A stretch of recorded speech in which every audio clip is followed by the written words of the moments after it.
Joseph John Casatelli was described in the local paper as one of the well-known youths of Altoona. Unfortunately, he became one of the youths whose stories would be lost after World War II, until now. Though his story has not been easy to write, I'm forever humbled and proud for the opportunity to tell Joe's story now. Staff Sergeant Joseph John Casatelli was born on March 31, 1923 in Altoona, Pennsylvania. He was the youngest child in a lower middle-class Italian immigrant family. His father, Giovanni, or John, worked as a tailor in a retail store and at the railroad yard. His mother, Mary, stayed home to take care of the 6 children: Carl, Alexander, Thomas, Frank, Louise, and Joseph. Joe was an athletic young man. He played baseball and basketball in high school. In June of 1942, Joe graduated from Altoona High School. He enlisted in the U.S. Army Air Forces on January 5, 1943 at the age of 19. The boy from small-town Pennsylvania would go to train in Miami Beach and earn his wings at Harling Field, Texas. Joe became a left waist gunner on a B-17 Flying Fortress. His job was to be a guardian of sorts for the plane. He provided protection for enemy attacks that were directed at the midsection of the plane and monitored the engine and the safety of the plane.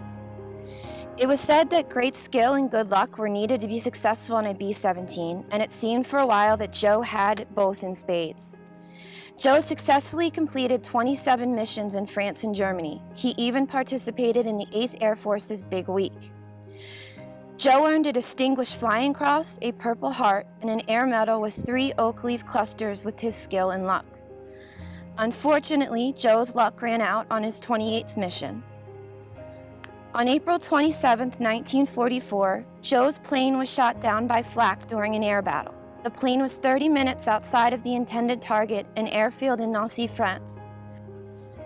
French citizens watched as the plane came down, and 2 French gentlemen buried Joe's body in the churchyard of Église du Grand Malais-les-Comtes.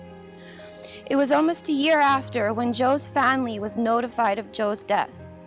Until that time, the Casatelli family believed Joe to be missing in action. His family still believed that Joe would return home to shoot basketballs, hit baseballs, and attend Mass at Mount Carmel. They hoped that he, along with his brothers Carl and Alex, would return safely from the war. While the family decided to inter Joe's body here at Epinal, the family erected a stone in his honor at a local cemetery in Altoona, and his name is on a monument in Altoona commemorating the town's young men of Italian descent who lost their lives in World War II. Staff Sergeant Joseph John Casatelli, I never knew you, but I am honored to say that I know you now. I like to think that just like you are a guardian of sorts for the plane, you are a guardian of sorts for me now.